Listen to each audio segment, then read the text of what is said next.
Hermes, draw near, and to my prayer incline, in arts gymnastic and in fraud divine. Dire weapon of the tongue which men revere, be present, Hermes, and thyself plant here. Welcome to Third Eye Bind, episode 14, The Moon.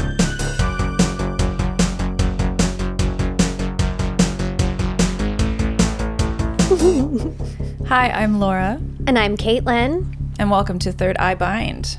This week we are discussing the moon. The moon. If you love Third Eye Bind, we would love for you to like, subscribe, leave us a review. And if you really love us, you're welcome to join us on Patreon at patreon.com/Third Eye Bind.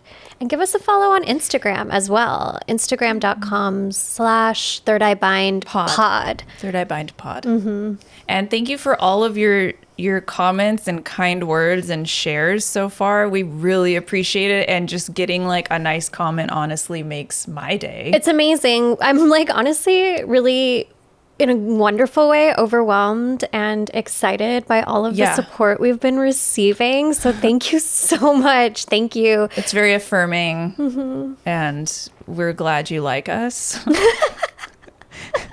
We strive to be liked. We strive to be liked. Or at least be paid attention to. We just need a lot of attention. That's the truth. And accolade. So thank you. So thank you.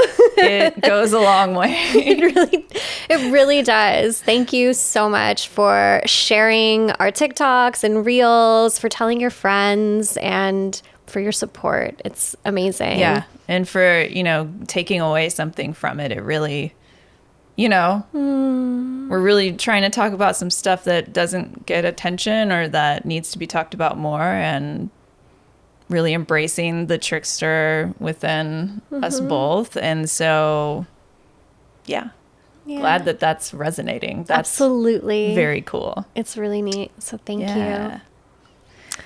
All right. The moon. The moon. Before we begin, in order to begin, let's go ahead and pull some cards. Ooh, some cards. If it's the moon card, I'm gonna shit. I've been feeling lots of buzzing since I got to the set today. Yeah, no, it's a good, there's a lot of good vibes going on. So, I pulled an interesting card. Oh. I pulled the Ace of Pentacles, and I'm curious what the song is. I don't dance now, I make money moves. It's Cardi B. Yeah. I love this. So the first thing that came to my mind is that the Ace of Pentacles is a giant disc coming from the heavens, which kind of resonates with what the moon looks like when she's big and she's full. Yeah. And when you think about the full moon, and we're definitely going to get into lunar phases and the magic behind them in the show. When you think about the full moon, this is the time when the intentions that you've set begin to come to fruition. Mm-hmm. Those seeds begin to sprout and blossom and bloom and offer you fruit. All of the hard work that you put in to the magic and the mundane starts to produce real results in the tangible world. And the Ace of Pentacles is that moment of reward. So I actually adore this for the full moon. I think that's really cool. That card really resonates with me right now, personally. Tell me. That's interesting. There's just a lot of things going on behind the scenes that are really exciting for me. Yeah. Including this show, honestly. So I feel like that's sort of a card, after we just thanked everybody for all the abundance that you've been giving us, that we pulled that. And I'm so I'm so magically connected to the moon, and we'll get into that I feel like that was that's a really affirming message for just us and things that are happening. Absolutely. Oh. I'm gonna cry now. I got emotional. No, it's really, that's so lunar. Yeah. I know. That's such a nice personal pull for today.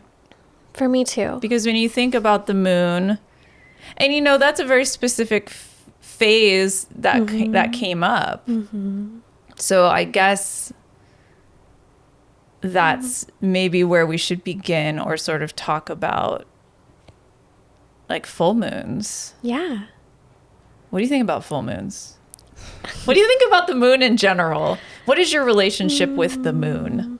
So I think I, like many young and old and in between witches, share this like origin story of being enchanted and utterly fascinated by the moon since for as long as I can remember. And as I got older and began to investigate witchcraft on my own, the moon was certainly the starting point for how to engage in like pagan style magic, how to engage in magic that was separate from religion or spirituality. I call the moon grandmother or mom.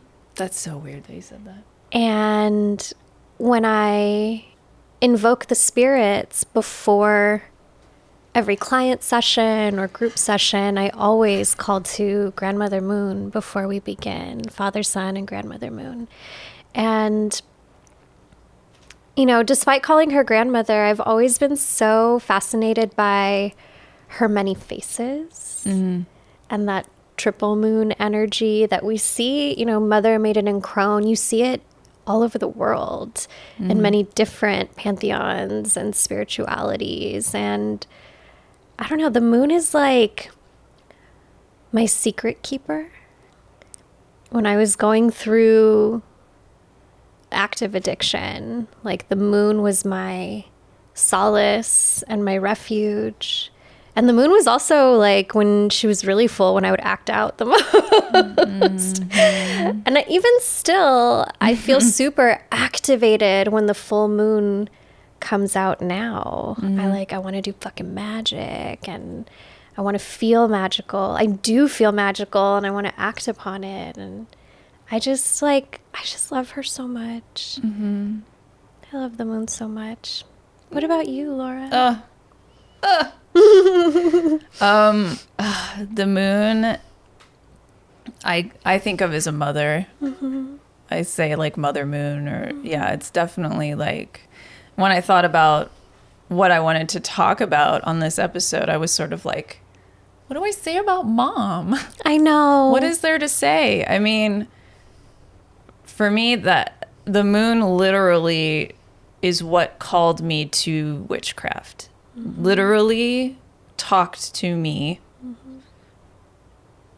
It was it was the complete beginning. It was just there and was just like a magnet to me as a child, and really led me to do witchcraft and be, honestly, or to to connect to the earth in a way that I was able to develop being a witch, which is what I was meant to be in this life. Absolutely. And so that, it's a lot of our origin stories, and not for some people, it's not. And I find that really cool that some people have a relationship with it and some people don't. But I feel like it's such an obvious celestial being in the sky. It's such a beacon. It's such a magnetic force that you can't help but notice her. And I feel like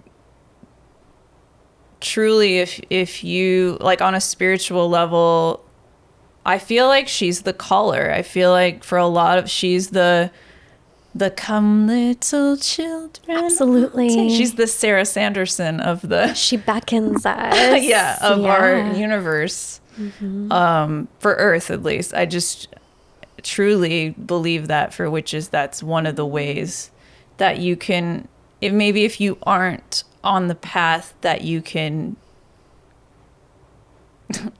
be saved is what came. That's very Jesus-y, but she does. Honestly, that's what popped in my head. Yeah. Like for me, it saved me from a life of I don't know what, not being connected in that way. Mm-hmm. So that's terrifying to me. So I owe that glowing thing in the sky like everything. That's why my company is named Lady Moon Co.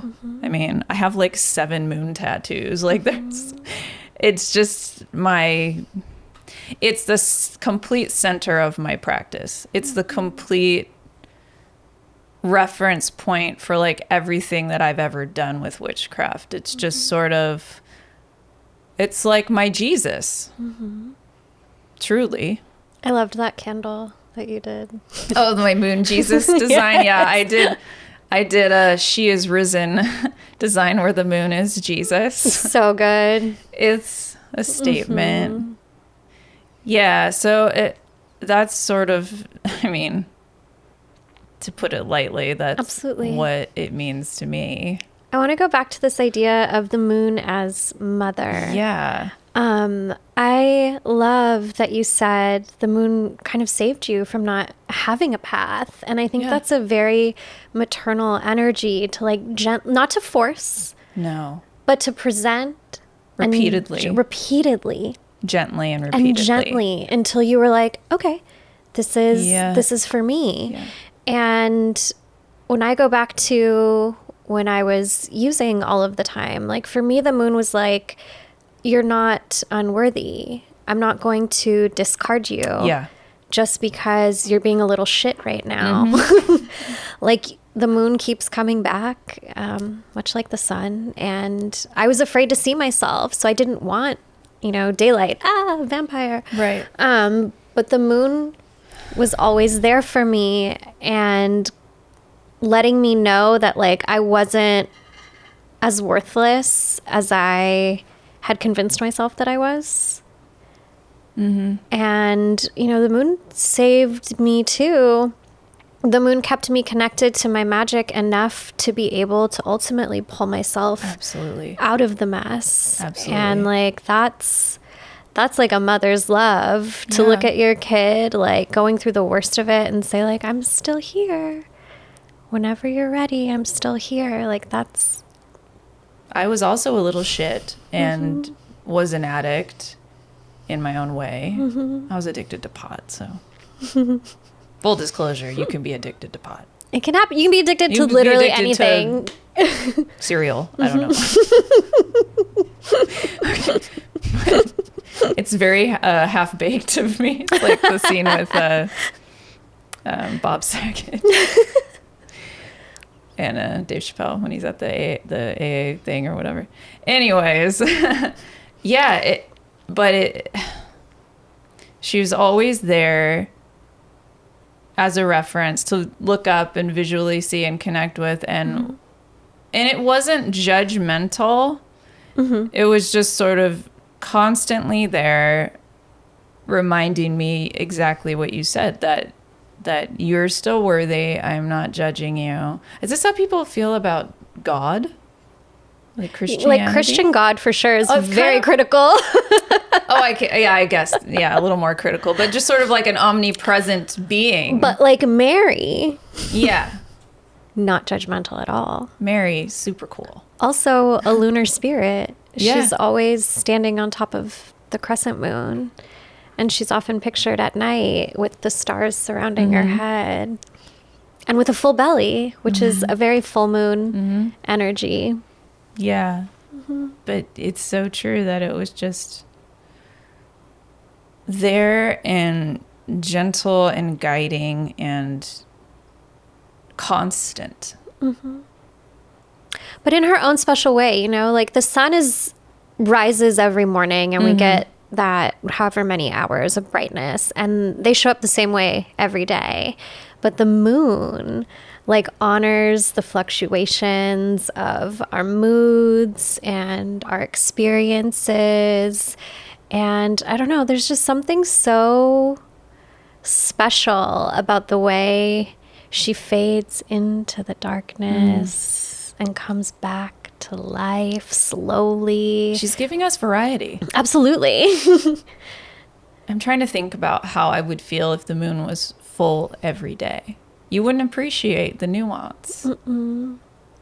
We maybe wouldn't appreciate the fullness of her if we didn't have the in-between phases to contrast against. And when you think about like how close she is to Earth compared to the sun, like it might almost be too much to always have the moon big and full and like bloated and the tides high. Oh, right. Well, there are scientific reasons and natural reasons for why there are moon phases, and those things affect the tides and Earth's wobble. Yeah.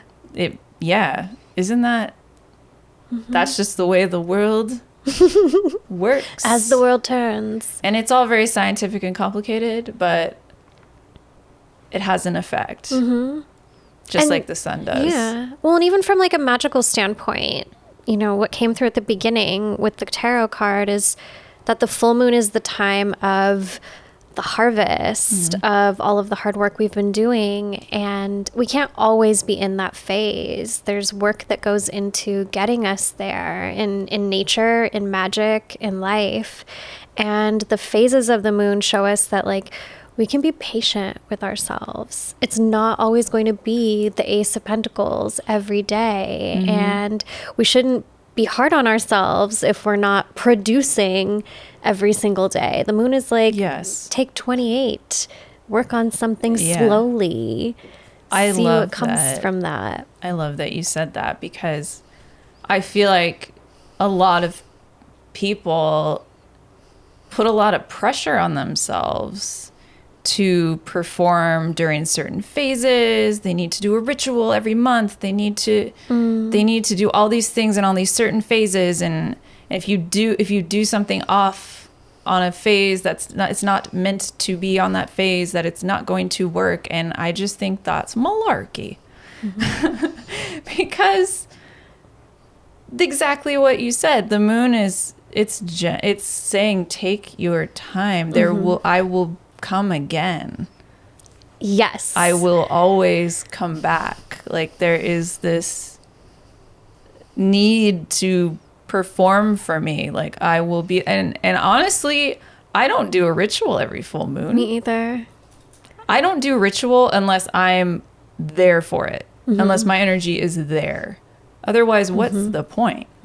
You can do little things and commune with things and entities and bodies. Yeah, it doesn't always have to be a giant planned performance, and it can be if that's what feels good in the moment. But like the moon is still there, even if all you're doing is acknowledging that she's present, acknowledging what phase she's in and what phase you're in as she rises in the sky.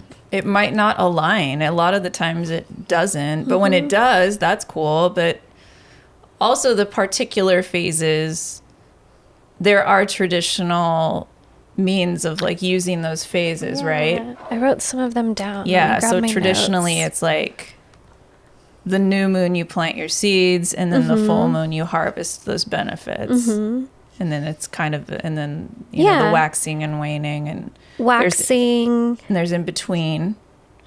And that's a good like starting point. I think it's important to know those things, but I don't adhere to that all the time. Sometimes on the full moon I am tired. Yeah. Or maybe on the full moon I want to, instead of like harvesting, I want to give, and I want to plant a seed, because I just think the energy is the energy, and you can manipulate that the way that you want to manipulate it based on where you're at. Well, and when you think about gardening by the moon, not all seeds and plants grow the same way. Yeah. So there are certain plants that are better to grow during, like better to plant during the full moon. And there are certain that are better to plant during the new moon. And I think it has something to do with plants that grow down, like root vegetables, and then plants that grow up. So it makes sense that like our magic is not always going to align exactly by the moon phases for magic. And I do think it can be helpful, especially when you're new to witchcraft, to have some sort of guidelines. But it's okay if, you know, maybe it's a waning moon, but you need to do a banishing spell. Oh no, I think you do that during the waning moon. That would work. Yeah. But it works anytime. But it works anytime, yeah. Yeah, you can, I mean, anything you could, if the moon is getting fuller, just think of it as, you know, your cup is getting fuller, your ritual is almost complete, and then or you can do little things in between, so it's like a full cycle, you know, and then when it's full, it's sort of the final, like, it's complete, the final step in your ritual, whatever that is, like breaking shit or whatever. A ritual doesn't have to be just one night. No. It can be a process, multiple days. That's cool. I think so too. Yeah, but unlike a new moon, you can plant. It's like you can manifest something on a new moon. You just plant the seed. Like, it's just think of it in a different way. Or you can. New moons are badass. New moons are amazing. The dark sky is so cool. It's there's so much possibility that you can really do it. It's like a blank slate for me. A reset. A reset. And my favorite phase, I really like crescent moons. Yeah. When it's just a little sliver. Yeah. Because there's so much possibility. And I just feel like, ooh, like the full moon is coming. How exciting. And I just get like this very nice, I like half moons too. Yeah. Half moons are underrated. I really like the mystery when the moon isn't totally full or totally gone. Like a part of her is just slightly hidden. There's something really cool and delicious about that. Yeah. When she gives us just a little something. Yes.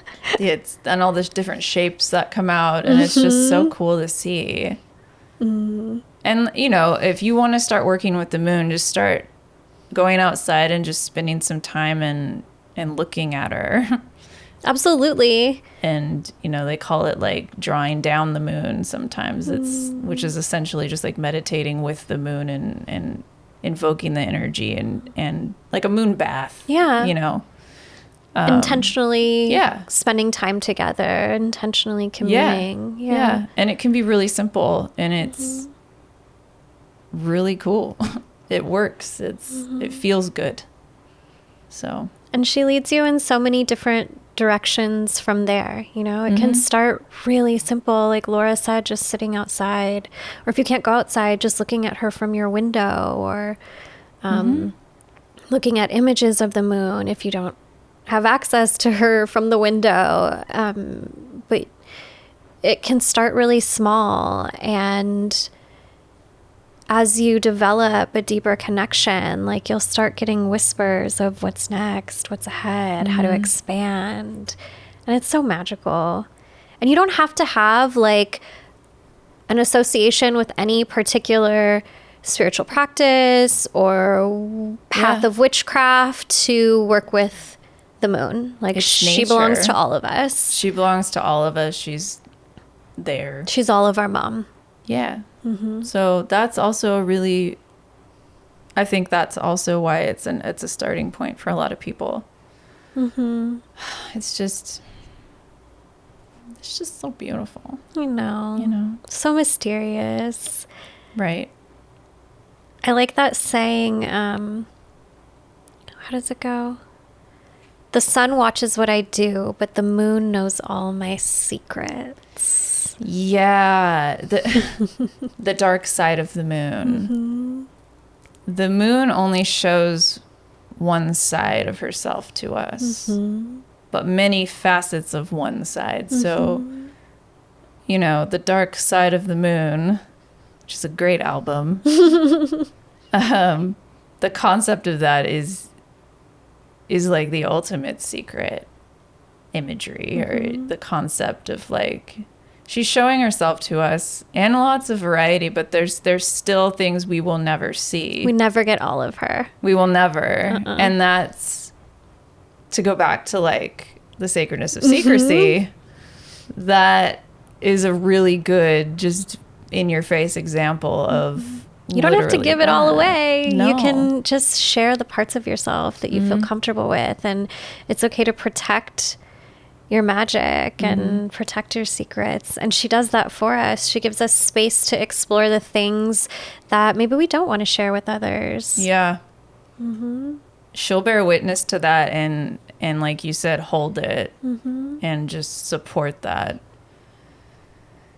The card that the song that I have on the moon card in our deck is a song called Sullen Girl by Fiona Apple. And the lyrics I have are on the card art. And it's calm under the waves in the blue of my oblivion.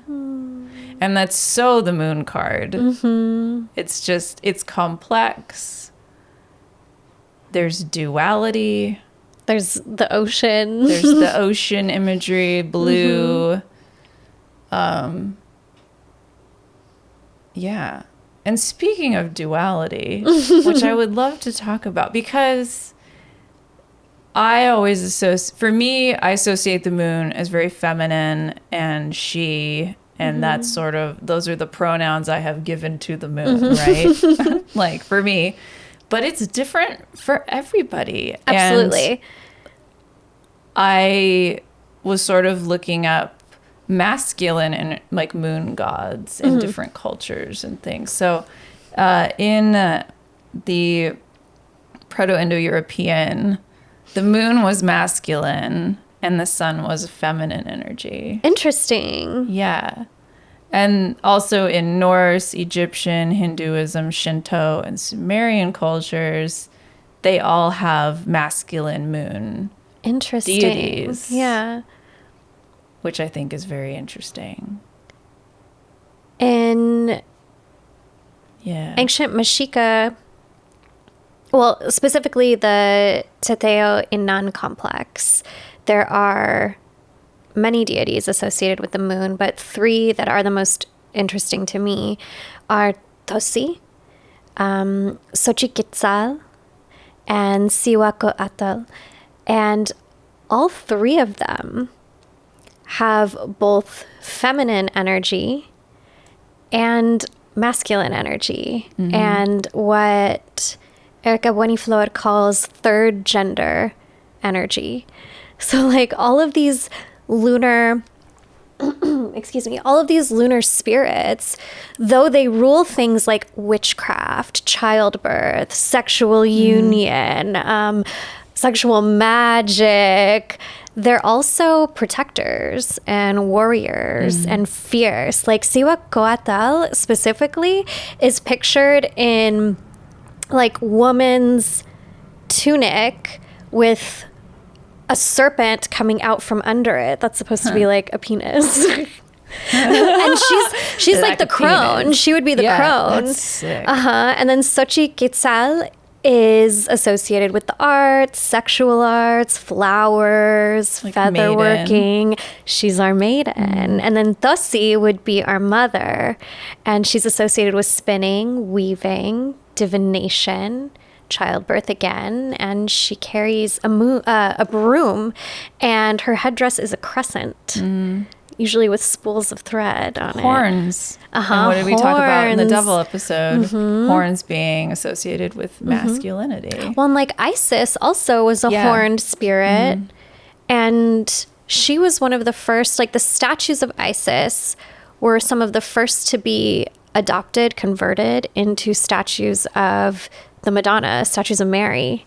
Oh, so wow. Isis and Horus, because she nurses him, they were converted into statues of Mary and Christ. And I think that's really interesting. The concept of fluidity,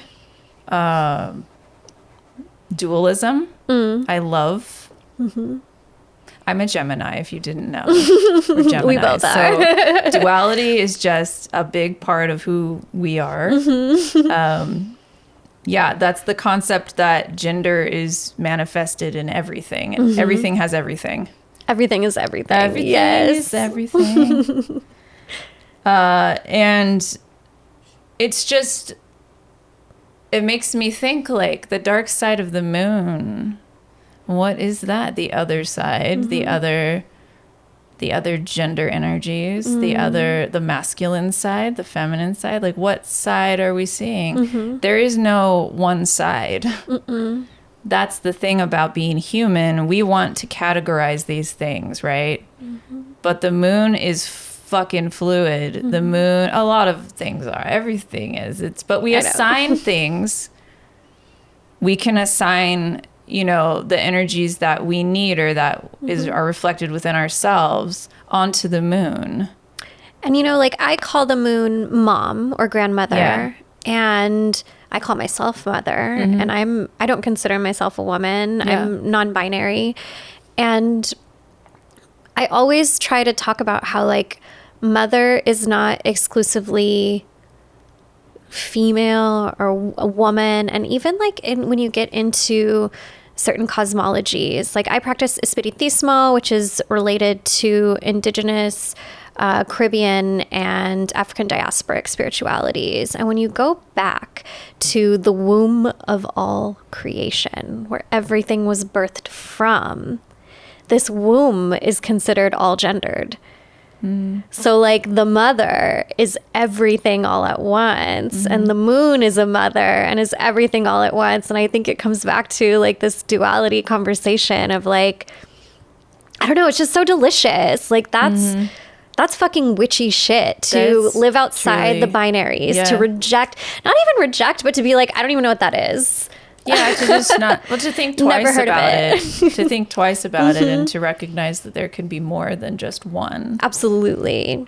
I wrote down, the moon is fluid, undistinct, non-binary, secretive, fleeting, shifting, trickstery. A little bit trickster, in that way that it's not traditionally trickstery, but a little bit in the way that it just shifts. She's kind of cheeky. Just kind of shifts and definitely feels more concrete and stable to me. But yeah, that little bit of shift is, I think that's cool. It makes me think of, like, eclipse energy. Oh, we did talk about that. Right? And how I was, like, in a weird trance. And that's kind of like trickstery, the eclipse, because that's not the mother moon we know. Yeah.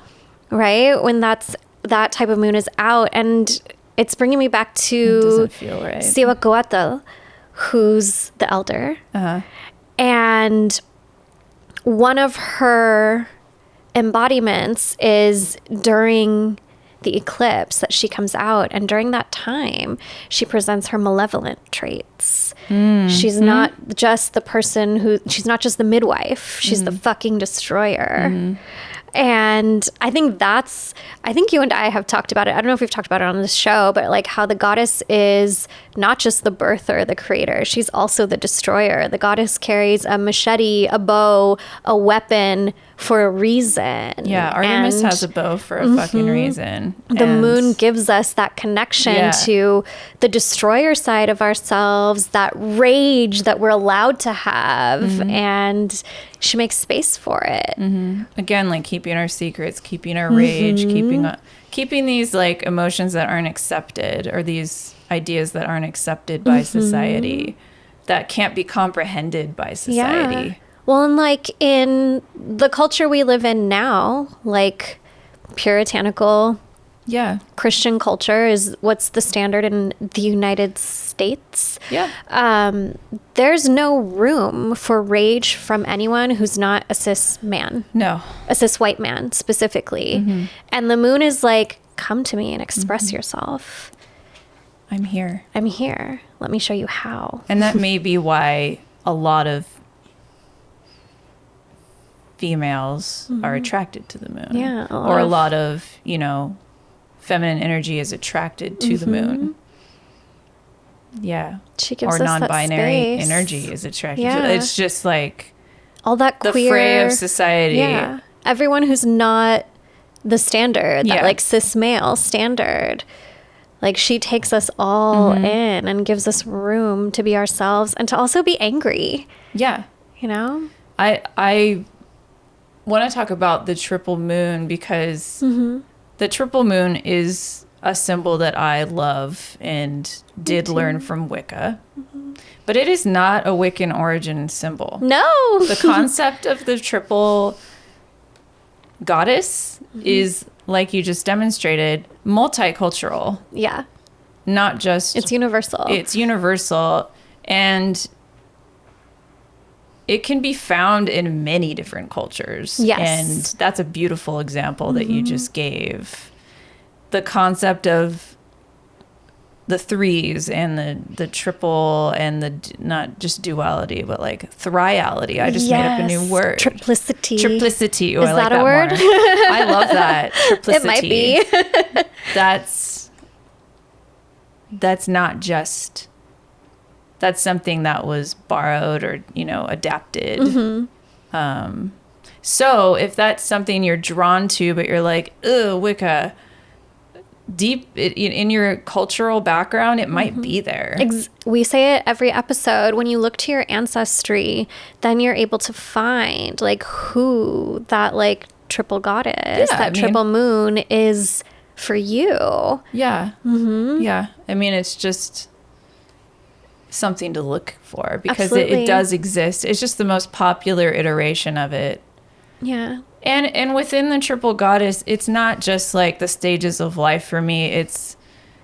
It's light and dark together. It's like you mentioned, like rage and joy and innocence and maturity, like all rolled into one thing. And that gives me permission and gives me affirmation that I can be all those damn things at one time. Absolutely. And that helps a lot because I'm not simple. People aren't simple, like light or dark. People still really think that. I mean, even like yesterday, I came out with a crop top. It says less love and light. And some people didn't enjoy that. Well, like one person, it's fine. But I was just like, they're like, the world needs that though. Essentially, that's what they were saying. And I was like, don't gaslight me. I was like, this is a specific reference to something very toxic that you don't understand. It's fine. The shirt's literally for you the most. Yeah.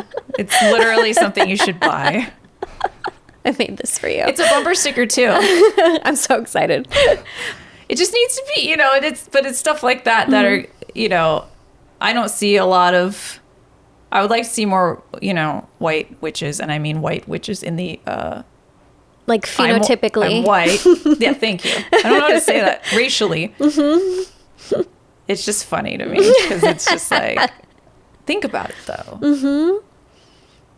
We are all light and like, we've talked about this a bunch, but it's like that still needs to be said. And sometimes I feel like, I think things or talk about things so much in my own life that I'm like, oh, people know that. But people really don't. They really don't. But I'm glad that it's getting those reactions because that means that people that don't follow me are seeing it. And they're being challenged. Which is good. Enough to comment, which is rude. So in a way, that's not love and light. So ironic. You're an asshole. But thanks for boosting the algorithm. But thanks for boosting my algorithm. It's fine. But I just find it interesting. It's just, when something goes viral or pops off, that it gets to more people and the more people have to think about it. But I'm like, why are you upset by this? I'm not saying no love and light. I'm saying less love and light. Just turn it down a little bit.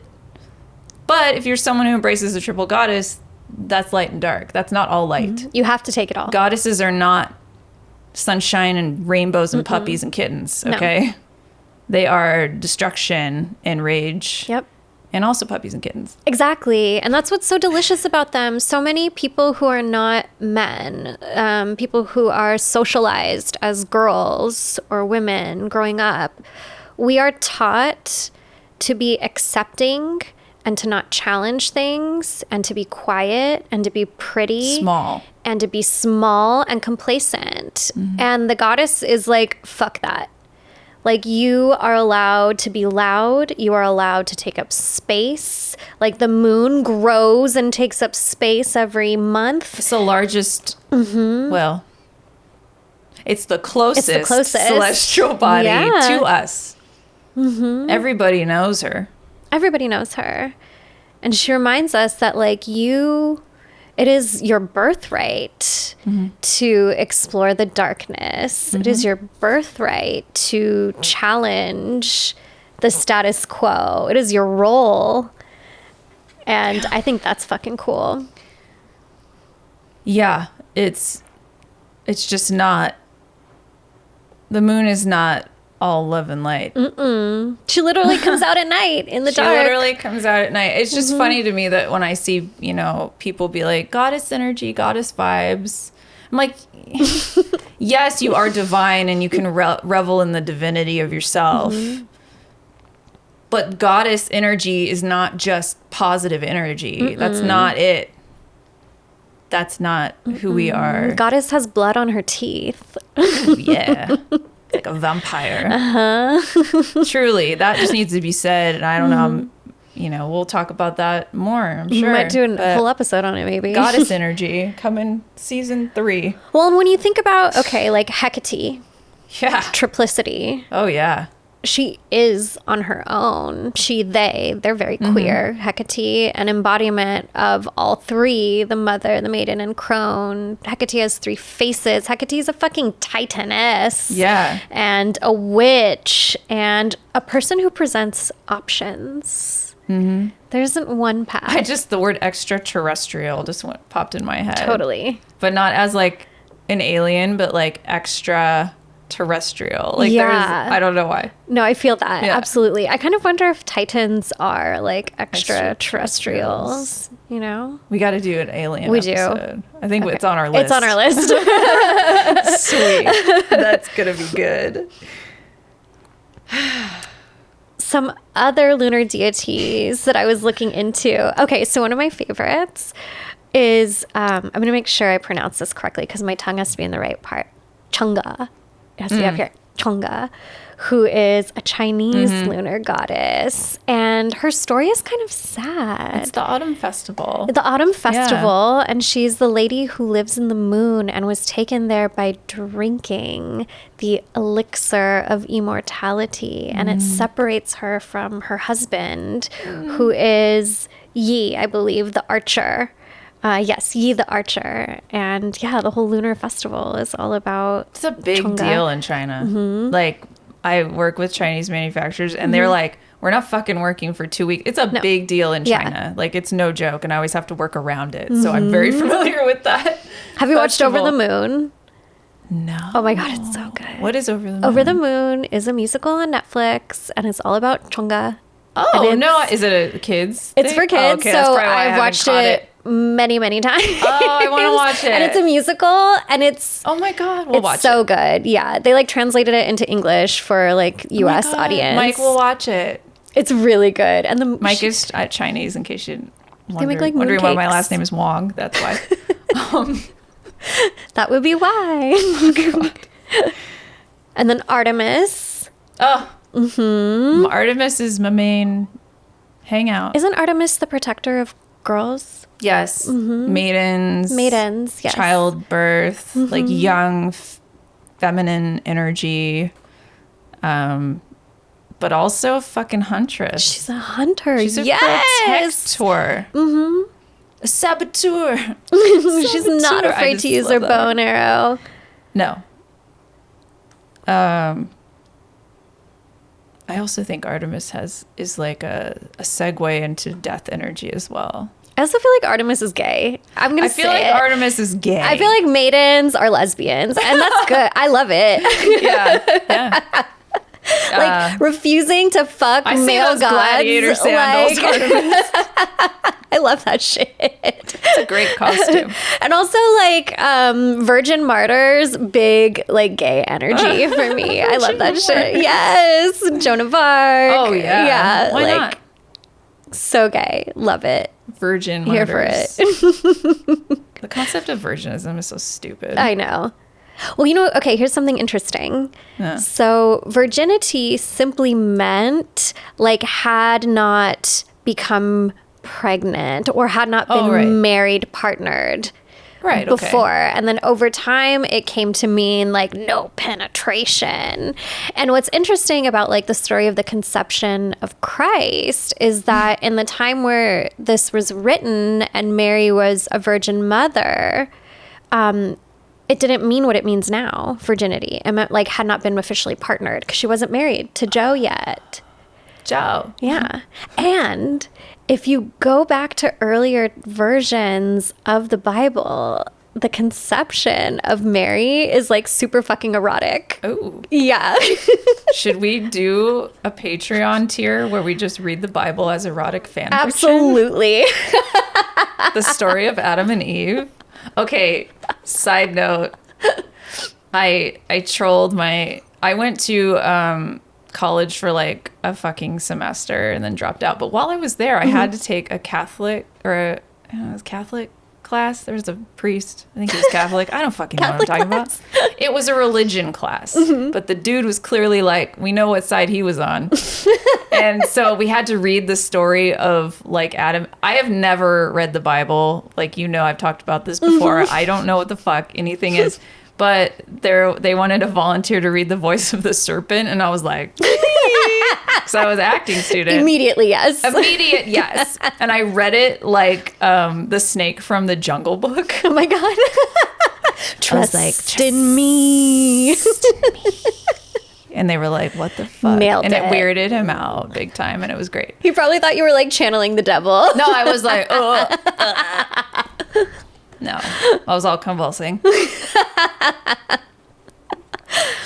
Anyways, that was fun for me. Would do again. You know what's funny about you saying really exactly this kidding. is yesterday I came home to a box in the mail from my estranged cousin who's like very conservative Catholic, but every like 6 to 12 months will send me children's literature about the Bible for my kids, which I immediately throw away. I don't even want them to look at it because it's very brainwashy.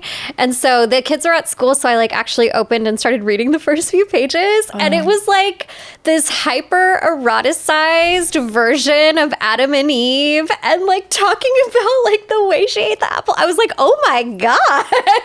Whoa. Like her mouth undulated as the apple dripped with pleasure. Literally, it was exactly like that. I had to send pictures to a few of my friends, and then like it goes into this like literally.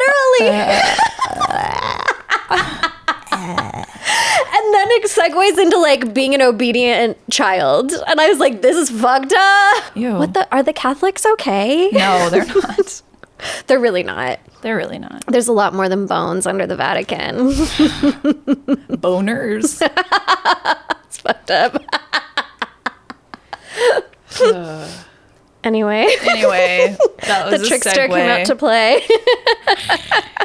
So the moon. Did you know the moon is 400 times smaller than the sun, but 400 times closer? That's fucking cool. Yeah, I don't know. That's just kind of I did not meaningless, know but that. it's a fun fact, right? That's really neat. Did you know the moon has moonquakes No. that are caused by its relation gravitationally to the Earth? What? That's cool. There's earthquakes on the moon, but they're moonquakes. They're moonquakes. And they're longer, and they're like less aggressive than the ones on Earth, but they can last up to like an hour. Okay, but this 400 by 400 thing you just said. Yeah. So immediately it made me think of the emperor and divine order, because like there has to be some sort of order to things the same way there's, a certain amount of space between all of the different planets. The sun is in the center. Like the rings grow around, and the emperor's card 4 in the major arcana. And I think there's something really divinely organized about it being 400 times smaller, but 400 times closer than the sun. Like, that's kind of blowing my mind right now. All that and the fact that the moon and the sun work together to create, like, to sustain life. Literally. Is one of the things that just this recipe of perfect scenario that we're even here is pretty wild. Our celestial parents. Yeah. This is why, like in many different ancient cultures, but the one I study the most is ancient Mexica culture, and like the whole fucking day revolved around giving alms and offerings to the sun and moon. Like that was the work. Most of them, that was the work. It went.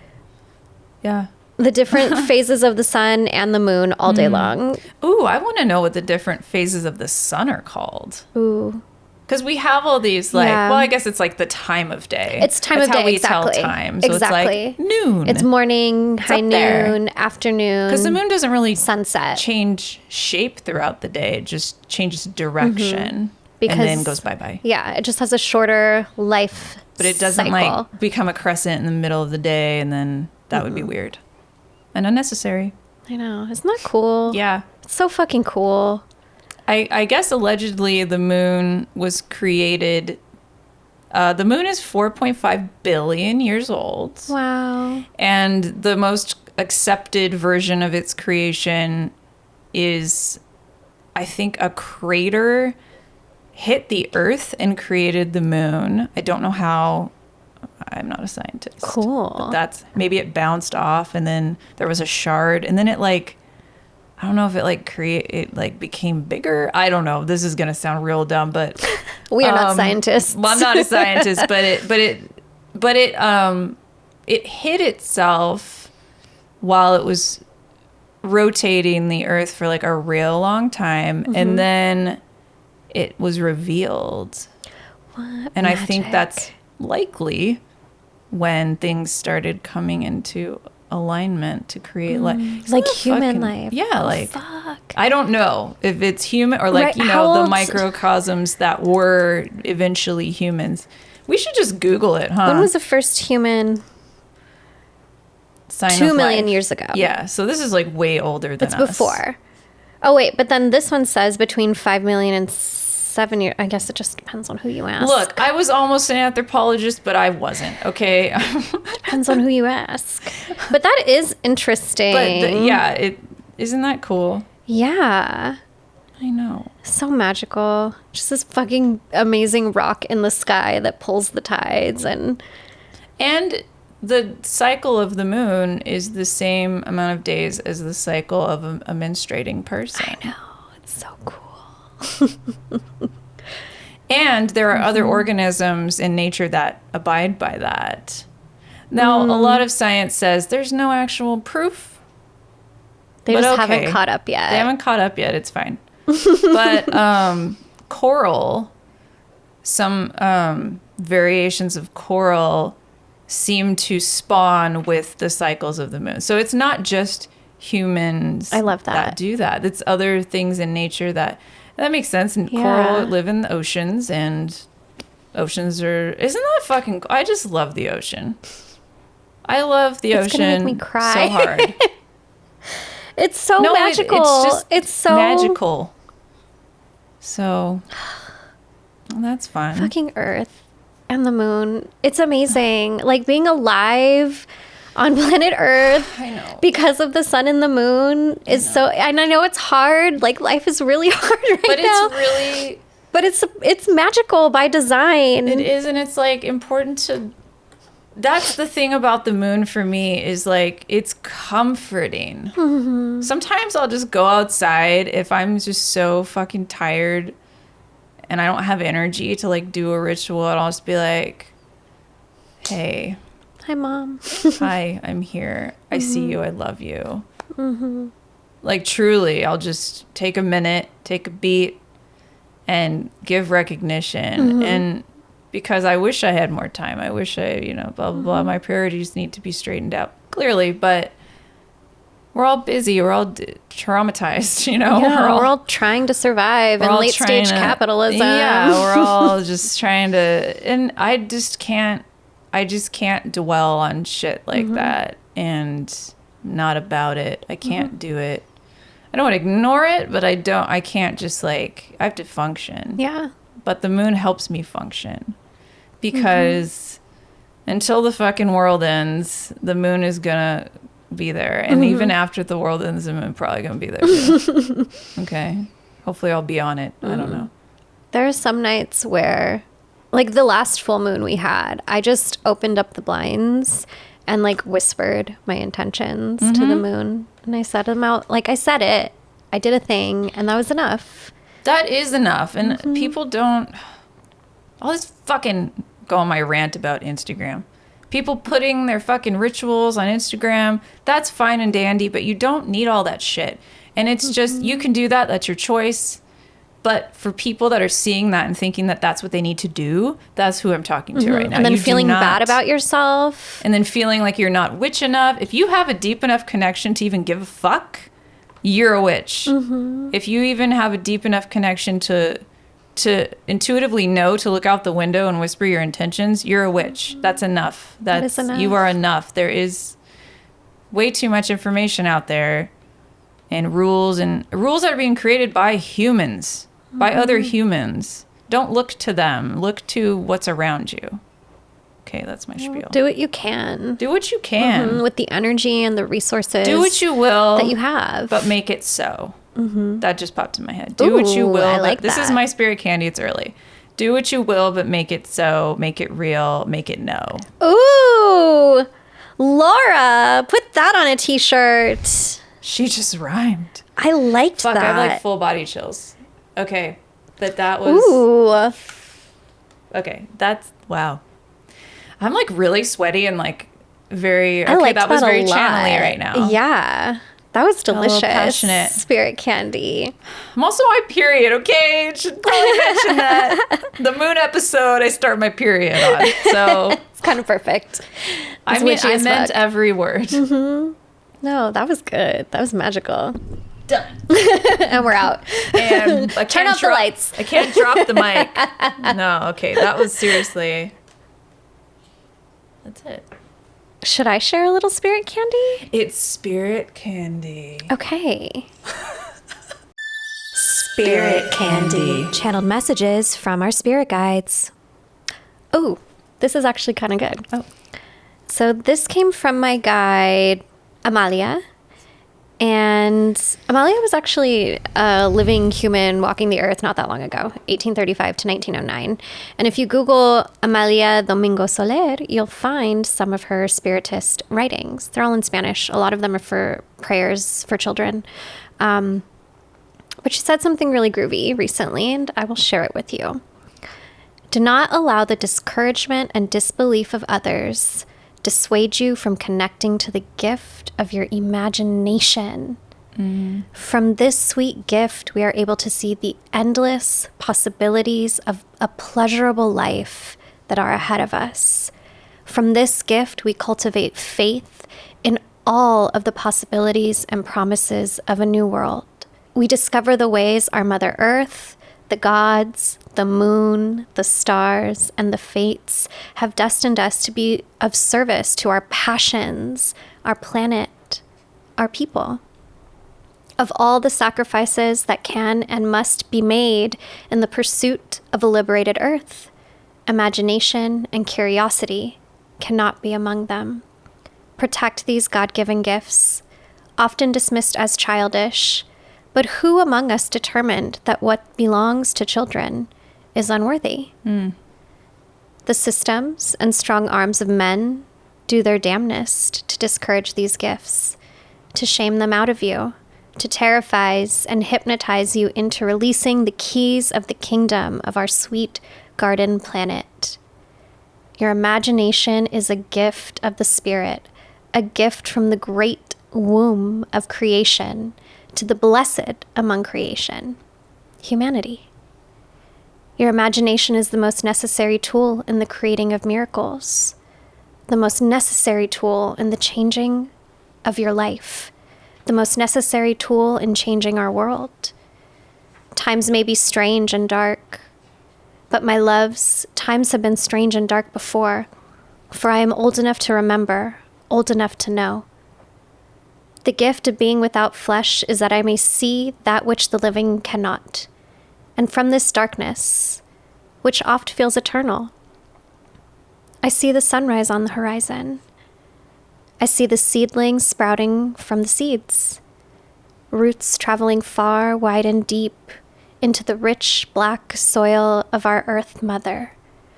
I see the sprout emerging from her flesh, stretching up from the ground, reaching to the east, If you do not know where to find your imagination, consult the moon.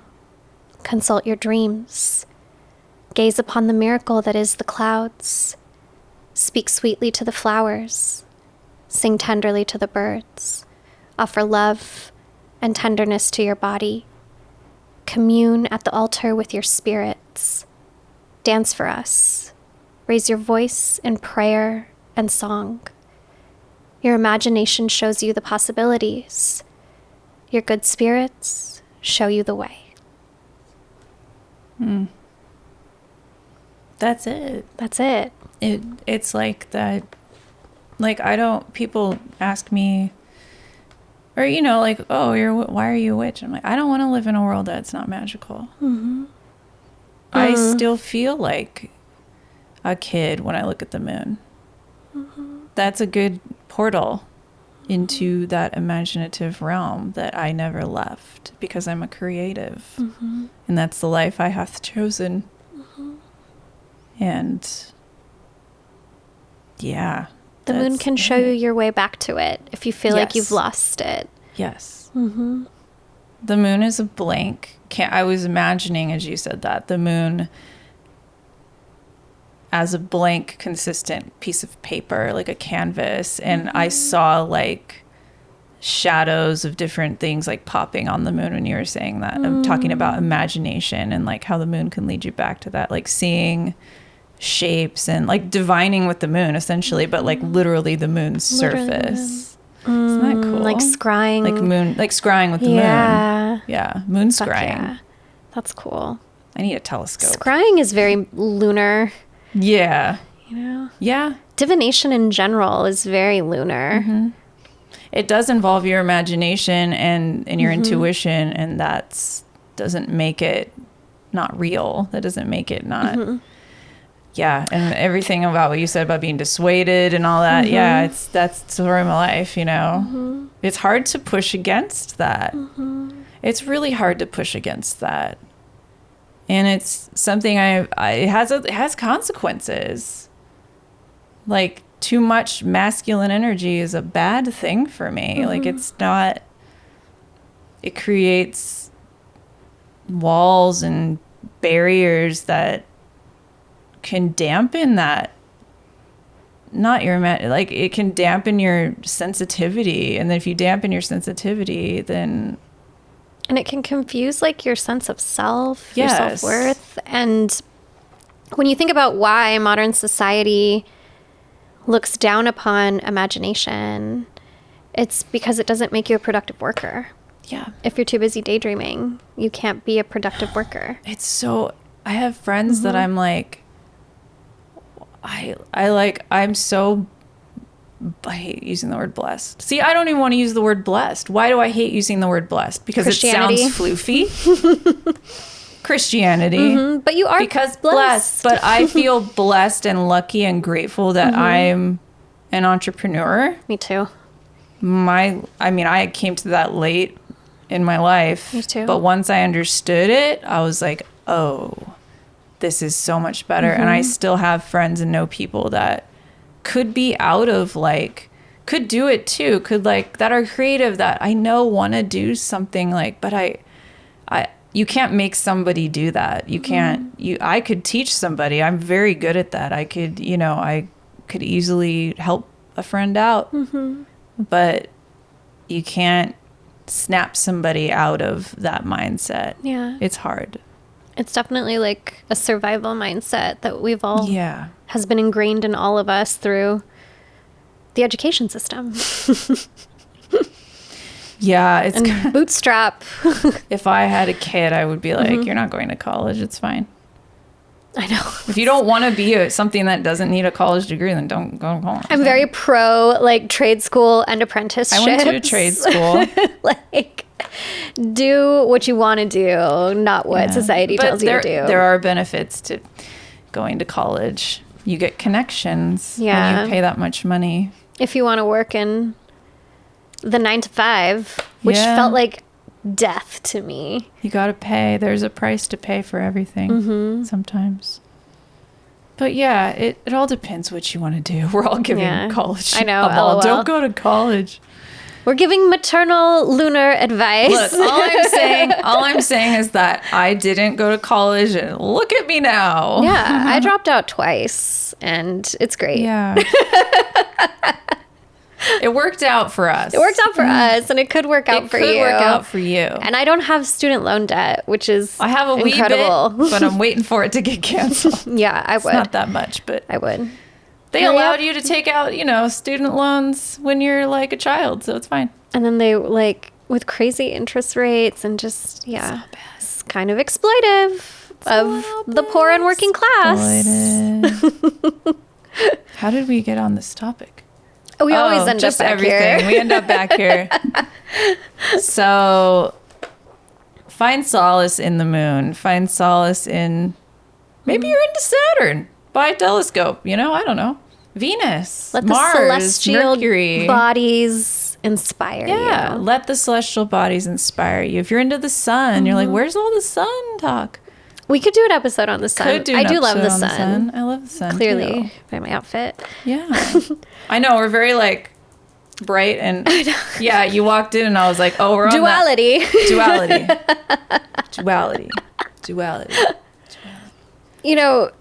Related to the off-topic tangent we went on, the moon really loves to show us the road less taken, the road less popular, the road less common.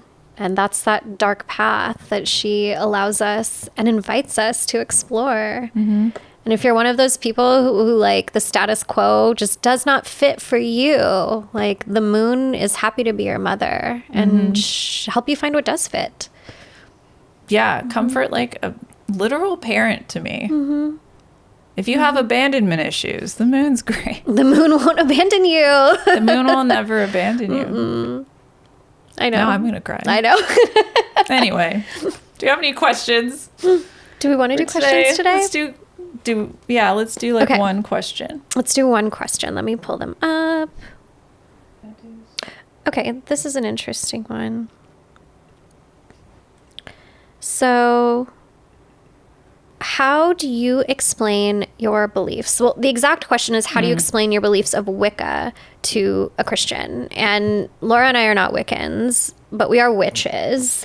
And we can certainly speak to being witches. But what my first answer is you don't owe anyone an explanation ever. Mm-hmm. And I think we can channel some of that moon, some of that lunar goddess energy, and know that you're allowed to have secrets. You're allowed to just be yourself without having to explain it or qualify it.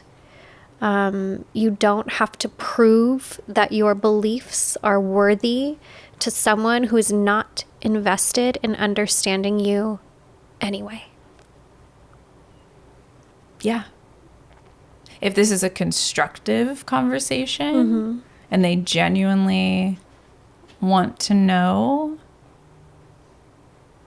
how I usually boil it down is I'll say, I worship nature and different deities that are associated with my ancestral history. And it's pagan in nature. And that's sort of it, honestly, because if you get past that, then it's probably as far as you're going to get. Absolutely. With a lot of Christians. Yeah, I mean, that's sort of it. It's I worship nature. That's my power source. Mm-hmm. Keep it simple. Yeah, I mean, it's like talking to a toddler. Yeah. How would you explain it to a small child? It's I don't worship God. I worship nature. I worship the moon because I actually do. Yeah. Nature is my higher power. My power source is within and not without. That's the biggest difference to me, is how I explain witchcraft. There's a quote somewhere and I don't have it, but essentially it says the biggest difference between witchcraft and religions, monotheistic religions, is that the power source, you're praying to one God to do things for you, and you are subservient. But in witchcraft, your power is within, and you pray to receive aid in creating the change for yourself. So the responsibility is pretty heavy with witchcraft. It's you're responsible for yourself, and your power source is within you. And when, like you said earlier, if you want to be a good little worker bee, you're going to discourage people having the power within themselves, right? So that's another reason why witchcraft is shit on. And monotheism rules, because... That's why Catholicism was so effective at, like, conversion, and they took power away from people and put it at the altar. So you can only get it in the church, behind the gate. So that's really smart. From a man in a dress. From a big Not sky a drag daddy. queen, though. No. Because that would have been fun. That's like the theological difference. Ooh. And so it is. And so it is. Well, okay. I guess that's that. That's that. Ooh. Yeah. We're probably at time. Yeah, that was good. Well, thank you. Thank you. And thank you for listening. Thank you so much for listening and supporting. We love the moon. We love you. We love you, and the moon loves you. The moon does love you. Absolutely. Thank you for listening to Third Eye Binds. Please leave us your questions at the Third Eye Line. Until next week. Bye. Thank you so much for listening. You can follow the podcast at Third Eye Bind Pod on Instagram. There, submit your questions via the Third Eye line by sending us a voice message or text DM. The show is available wherever you listen to podcasts and for you to watch on YouTube. Get early access to episodes and even monthly one-on-one sessions with us by joining our Patreon. Find us at patreon.com/thirdeyebind.